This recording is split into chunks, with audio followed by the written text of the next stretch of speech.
नमस्कार दोस्तों, आज हम इस वीडियो में बात करने वाले हैं कि रेलवे ग्रुप सी और ग्रुप डी में कौन कौन से पोस्ट होते हैं, उनमें कौन कौन से भत्ते मिलते हैं, उनकी बेसिक सैलरी क्या होती है और उनकी जो प्रक्रिया होती है भर्ती की वो किस प्रकार से होती है। तो जैसा कि आप जानते हैं कि रेलवे में जैसे हर प्रकार के जैसे कि हर विभाग में group A, group B, group C, group D post था, उसी प्रकार से रेलवे में भी ग्रुप डी पोस्ट है, ग्रुप सी है, ग्रुप बी है, ग्रुप ए है। सबसे बॉटम पोस्ट ग्रुप डी होता है, फिर ग्रुप सी, फिर ग्रुप बी, फिर ग्रुप ए होता है। ग्रुप ए और ग्रुप बी जो होता है पोस्ट, यह राजपत्रित पोस्ट होता है जिसे हम गैजेटेड पद बोलते हैं। इसी प्रकार से जो ग्रुप सी और जो ग्रुप डी होता है यह नॉन गैजेटेड होता है, यानी कि अराजपत्रित होता है। ग्रुप डी सबसे बॉटम पोस्ट है, इसमें केवल से केवल लेवल 1 की नौकरी होती है। भारत सरकार में लेवल 1 से लेकर लेवल 18 तक की नौकरी होती है। लेवल 1 सबसे छोटा है, लेवल 18 सबसे ऊंचा है, जो कि एक कैबिनेट सेक्रेटरी का रैंक होता है, जो कि लेवल 18 होता है। तो हम यहाँ पर ये देखते हैं कि ग्रुप डी में केवल से केवल लेवल 1 होता है। इसी प्रकार से ग्रुप सी में लेवल 2 से लेकर लेवल 7 तक के पोस्ट होते हैं, और ग्रुप बी में लेवल 8 और 9 आते हैं, और ग्रुप ए में लेवल 10 से लेकर लेवल 18 तक के पोस्ट होते हैं। तो ग्रुप डी में देखेंगे जो कि लेवल 1 है, इसमें जो ग्रेड पे है, अब हर एक लेवल पे अलग अलग ग्रेड पे होता है। तो ग्रुप डी में लेवल 1 का पोस्ट होता है जिसका जो ग्रेड पे है वो 1800 है, और जो इसका बेसिक पे यानी कि मूल वेतन है वह 18,000 रुपये है। यह 7th पे कमीशन के आधार पर है। अब ग्रुप डी में जितने भी प्रकार के कर्मचारी होंगे उन सभी को जो वेतन मिलेगा ना, वह बेसिक पे यानी मूल वेतन जो है वो 18,000 रुपये मिलेगा। अब इसी 18,000 रुपये के आधार पे ही आपको डीए मिलेगा, टीए मिलेगा, एचआरए मिलेगा और अलग अलग भत्ते मिलेंगे। तो ग्रुप डी यानी कि लेवल 1 में ऐसे अनेक डिपार्टमेंट है, जैसे मैकेनिकल है, इलेक्ट्रिकल है, mechanical electrical engineering, store, signal and telecom, medical, ये सभी क्या है, डिपार्टमेंट है। अब हर डिपार्टमेंट में अलग अलग ब्रांच है, जैसे कि कैरेज एंड वैगन है, इलेक्ट्रिकल टीआरडी है, इलेक्ट्रिकल टीआरएस है, ट्रेन लाइटिंग है, इलेक्ट्रिकल एसी है, सिग्नल एंड टेलीकॉम है। इसी प्रकार से आप देखेंगे हॉस्पिटल अटेंडेंट है, गेट मैन है, ऐसे बहुत सारे पोस्ट हैं। इसी प्रकार से असिस्टेंट के पोस्ट अलग अलग डिपार्टमेंट में हैं। तो यह लेवल 1 की पोस्ट हैं। ये जो ग्रुप डी पोस्ट है, ग्रुप डी में देखेंगे टेक्निकल पोस्ट भी है, नॉन टेक्निकल पोस्ट भी है। इनकी जो भर्ती होती है वो आरआरसी के थ्रू होती है, रेलवे रिक्रूटमेंट सेल की तरह। अब हम आते हैं ग्रुप सी में। अब ग्रुप सी में जब आते हैं ना, तो यहाँ पर हम पोस्ट को 2 भागों में डिवाइड करते हैं। एक होता है टेक्निकल पोस्ट, एक होता है non technical post. Technical post में हम देखेंगे तो टेक्निकल पोस्ट के लिए हमें टेक्निकल डिग्री या डिप्लोमा की आवश्यकता होगी। इनमें जो पोस्ट होते हैं वो होते हैं जैसे technician grade 3, technician grade 2, technician grade 1, senior technician, JE, SSC, ALP, ये सभी होते हैं। यानी टेक्नीशियन और एएलपी और जेई, एसएससी, ये सभी टेक्निकल पोस्ट हैं। इनके लिए टेक्निकल डिग्री या डिप्लोमा की आवश्यकता होती है। इसमें technician grade 3, technician grade 1, JE, SSC और एएलपी, इन सभी प्रकार के पोस्ट के लिए आपको टेक्निकल डिग्री या डिप्लोमा की आवश्यकता होती है। और जो भर्ती होती है वह एएलपी की होती है, जो कि लेवल 2 का पोस्ट है, 1900 ग्रेड पे है। इसका मूल वेतन 19,900 है। इसी प्रकार से टेक्नीशियन ग्रेड 3 भी लेवल 2 है, 1900 ग्रेड पे है, बेसिक 19,900 है। इसी प्रकार से ये दोनों हो गया। अब हम जेई की बात करें। जेई में टेक्निकल पोस्ट है, लेवल 6 है, ग्रेड पे 4200 है, और जो मूल वेतन है वह है 35,400 रुपये।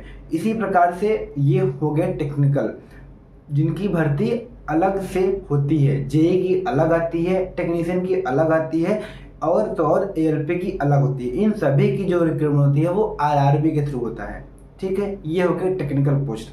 अब आते हैं non technical post. Non technical post जिसे कि हम नॉन टेक्निकल पॉपुलर कैटेगरी जो कि एनटीपीसी कहते हैं, इसकी भी भर्ती आरआरबी के थ्रू होती है। एनटीपीसी यानी नॉन टेक्निकल पॉपुलर कैटेगरी, अब इसकी भर्ती आरआरबी के थ्रू होती है। 2 प्रकार से होती है, एक होती है 12th लेवल पर और एक होती है ग्रेजुएट लेवल पर। अब इसके लिए क्या होता है कि आपको सिंपल ग्रेजुएशन होना चाहिए ग्रेजुएट लेवल के लिए, और 10+2 होना चाहिए 10+2 पोस्ट के लिए। अब इसमें ऐसे पोस्ट होते हैं जैसे कि स्टेशन मास्टर होता है, गुड्स गार्ड होता है, कमर्शियल अप्रेंटिस होता है, सीनियर कमर्शियल कम टिकट क्लर्क होता है, जूनियर कमर्शियल कम टिकट क्लर्क होता है, जूनियर क्लर्क कम टाइपिस्ट होता है, सीनियर क्लर्क कम टाइपिस्ट होता है, ट्रेन्स क्लर्क होता है, ट्रेवलिंग टिकट एग्जामिनर होता है। ये सभी पोस्ट होते हैं जो कि नॉन टेक्निकल पोस्ट है, जो कि एनटीपीसी आरआरबी के थ्रू भर्ती होती है। अब इसमें जो एसएम है, जो कि स्टेशन मास्टर हैं, ये लोग ही प्रमोट करके आगे डिप्टी एसएस और एसएस बनते हैं, जो कि स्टेशन सुपरिटेंडेंट होते हैं, जो कि स्टेशन के अधीक्षक होते हैं। तो जो एसएम है, स्टेशन मास्टर है, यह लेवल 6 है, ग्रेड पे 4200 है, बेसिक पे 35,400 है। जो गुड्स गार्ड या ट्रेन मैनेजर होते हैं, जो कि सवारी गाड़ी मालगाड़ी दोनों के लिए होते हैं, इनकी जो भर्ती होती है लेवल 5 पे होती है, ग्रेड पे 2800 होता है, मूल वेतन 29,200 होता है।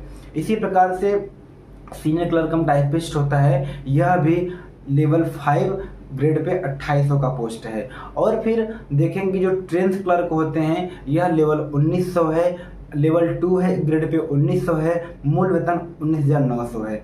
अब ये हो गए technical post, non technical post. इसी प्रकार से हम देखेंगे जो रेलवे के सामान होते हैं उनकी सुरक्षा के लिए, रेलवे की बिल्डिंगों की सुरक्षा के लिए आरपीएफ और आरपीएस होते हैं, जो कि कांस्टेबल होते हैं, हेड कांस्टेबल होते हैं, सब इंस्पेक्टर होते हैं, इंस्पेक्टर होते हैं। इनमें से जो भर्ती होती है वह कांस्टेबल की होती है और सब इंस्पेक्टर की होती है।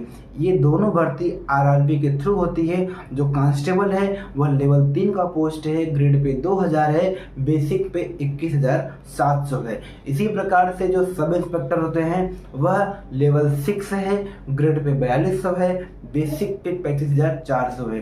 अब इन सभी पोस्टों को आपने देखा, ग्रुप डी के पोस्ट को देखें, ग्रुप सी की पोस्ट को देखें। इन सभी में हमने देखा कि हर पोस्ट के अलग अलग लेवल होते हैं, अलग अलग लेवल पे अलग अलग ग्रेड पे होते हैं, अलग अलग ग्रेड पर अलग अलग बेसिक पे होता है। वो बेसिक पे होता है जिस पर आपकी ज्वाइनिंग होती है। अब ये बेसिक पे आपकी हर वर्ष जो है 3% बढ़ता रहता है।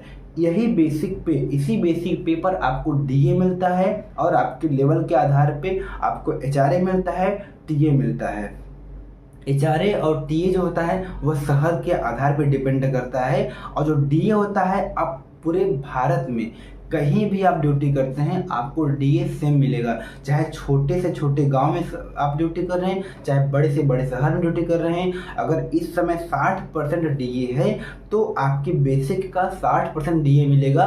किसी भी शहर में हो, आपकी बेसिक कुछ भी हो, आपकी बेसिक चाहे 18,000 है, चाहे तो 35,000 है, चाहे तो 50,000 है, चाहे तो 90,000 है, आपको उसी बेसिक पर ही आपको डीए मिलेगा।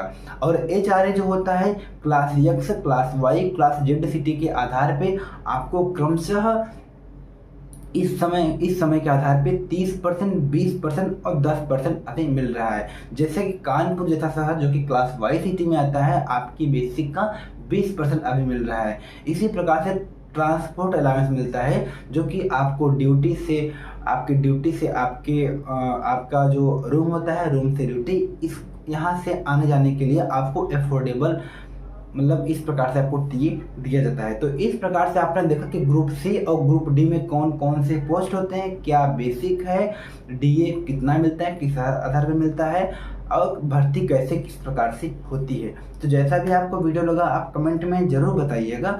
अच्छा लगा हो तो वीडियो को लाइक ज़रूर करिएगा, जिससे कि हमें मोटिवेशन मिलता है और हम और अच्छा से अच्छा वीडियो बना सकेंगे। और कमेंट में आपको समझ में आया कि नहीं समझ में आया, इसके बारे में यस या नो या जो भी कमियां हैं ज़रूर लिख के बताइएगा, ज़रूर से ज़रूर। धन्यवाद।